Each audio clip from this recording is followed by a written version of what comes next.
it's Govinda Singh 1984, Gov Love 84, Aria Voice NXT Limited, and I just wanted to do a blog about knife crime.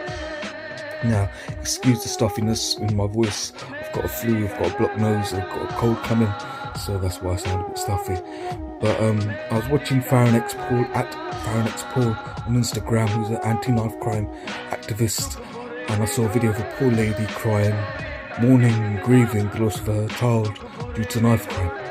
And when I see these videos, it makes me feel sad, it makes me feel depressed, that I feel we need to do something about it so people don't go through this ordeal. So I just wanted to get things into perspective. And growing up in Southall, it's been riddled with drugs from day one. I didn't know about the drugs and the ongoings in the streets of Southall until I was about 13, 14. Before that, when I was in primary school, very innocent to the ongoings and the dealings that were going on in the streets. When you come to know about it, you get a bit of a boosted feeling. Oh yeah, this is what we hear in gangster rap music from America. We've got what Americans rap about on our doorstep, and you start getting a bit boosted, a bit big-headed. But that's not a good attitude. That's a shitty attitude to have in life. Growing up in Southall, a lot of us want to move out of Southall. Where we'd want to move to is Heston, Moor Green, Hounslow, because back then in the 1990s, early 2000s, those were the nice areas to go and live, with an exception to Hounslow West, because Hounslow West is no different to Southall, but other parts of Hounslow.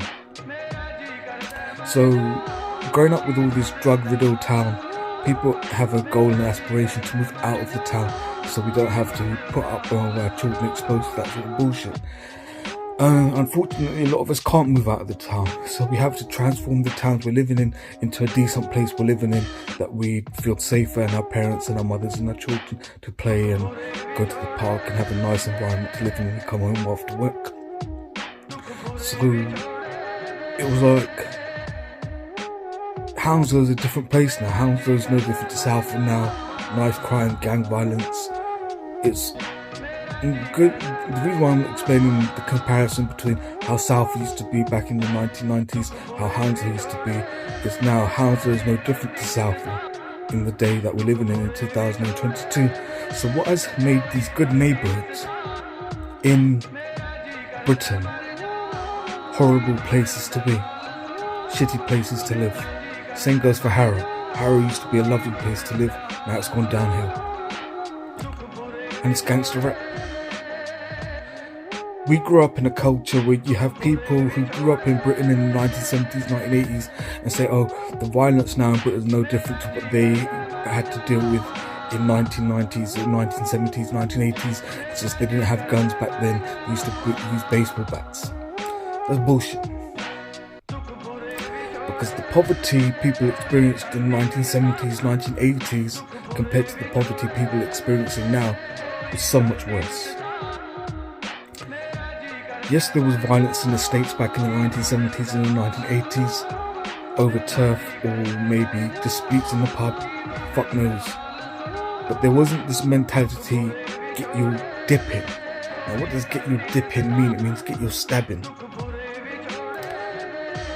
Back in the 1970s and 1980s, the generations from the Caribbean and India not only had to deal with living in poor living conditions, with the exception for those who went on, I'll get to that in a bit, but not only did they have to deal with the poverty and the low standards of living, they had to deal with racism that was so much worse than it is today.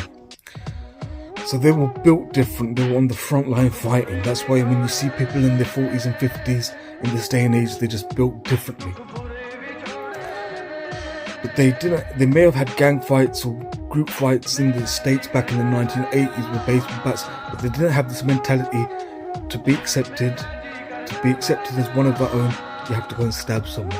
So where has this dip-in mentality come from? West coast of Los Angeles, California, United States. It's come from the gang-banging mentality from America. It's been imported from America into Britain.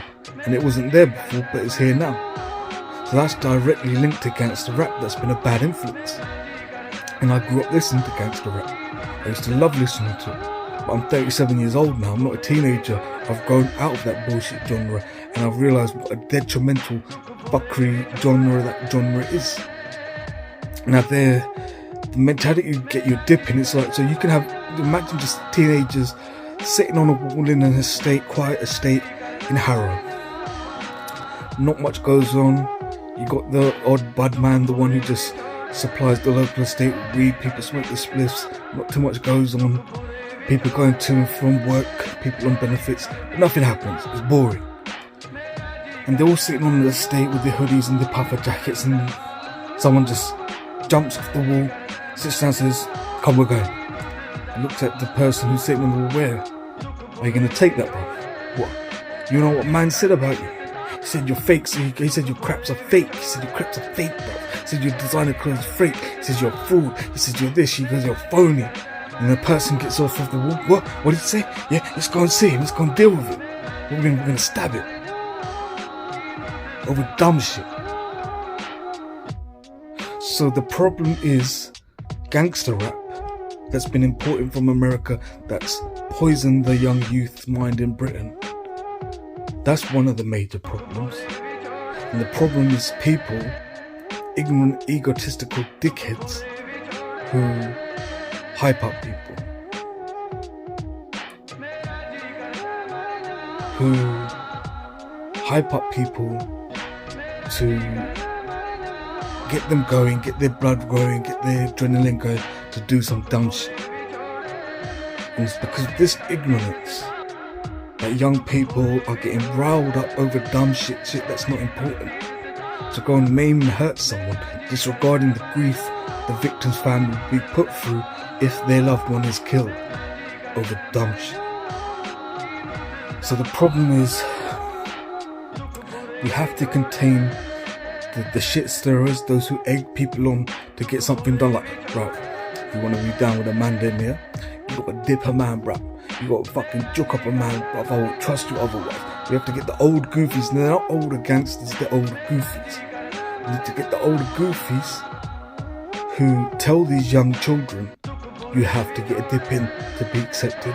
We need to remove them, and we need to remove the young people who are hyping up and shit stirring, egging people on that this is something that you must do, this is something you have to do to be accepted, because that's not something you have to do, that's something you need to reject. That's not something, that's not gangster. Now who's gonna clamp down on this shit? They're not afraid of the police. They'll be afraid of the mafia. And now I'm not a mafia, I'm just a regular Joe who works as a retail assistant in retail. But as an observation, there's firms out there who've got dealings going on that need to put their foot down into this gangster rap, West Coast gangbanging culture that they've imported over here to the UK, and they need to clamp down on the young people who are shit stirrers, who egg people on just so they have something rough to talk about, something to gangster to talk about. Oh yeah, this is what happens in where I'm from. This is what happens. People get stabbed where I'm from. I'm from such a bad area. They've consciously made a decision to turn their neighborhood into a shithole because they think it's gangster, so it imitates what they're listening into the lyrics from America. That's not gangster. Because that means my observation of European gangsters drinking in an Irish pub is European gangsters are more reserved. They're more calm, cool, collected. American gangsters, when they meet people, from the get set go, like, I'm the baddest man with Jammer. Anyone mess with me, I'll pull out my 9mm and I'll shoot the place up. Anyone fuck with me, and that's confrontation. People will stand up to that confrontation and see it as a challenge, and shit kicks off.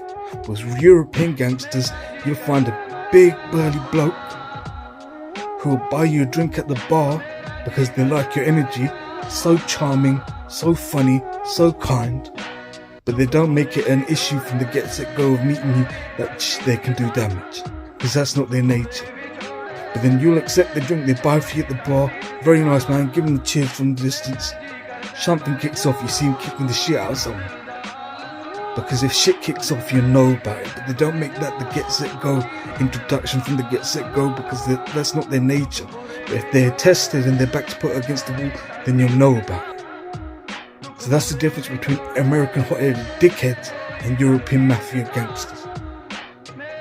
So the mafia has to put their foot down on this dipping culture There's drill bullshit music, and these record labels, these corporate record labels that have been putting out this bullshit music that has been deluding and suckering young people for how many years. I was one of those victims on gangster rap, and put their foot down and say this shit is bullshit. Now making permit to carry music is very different. Permit to carry music is where you make music where you put yourself in a situation, a dilemma, where you may be forced to end someone's life if you're backed against the wall to defend your life and your loved ones. But it doesn't mean you're putting music out there to rob people, to burgle people, to push foil and injection methods of heroin on people's children. So that's the difference. So it's Govlove 84 RF Voice and T. Peace.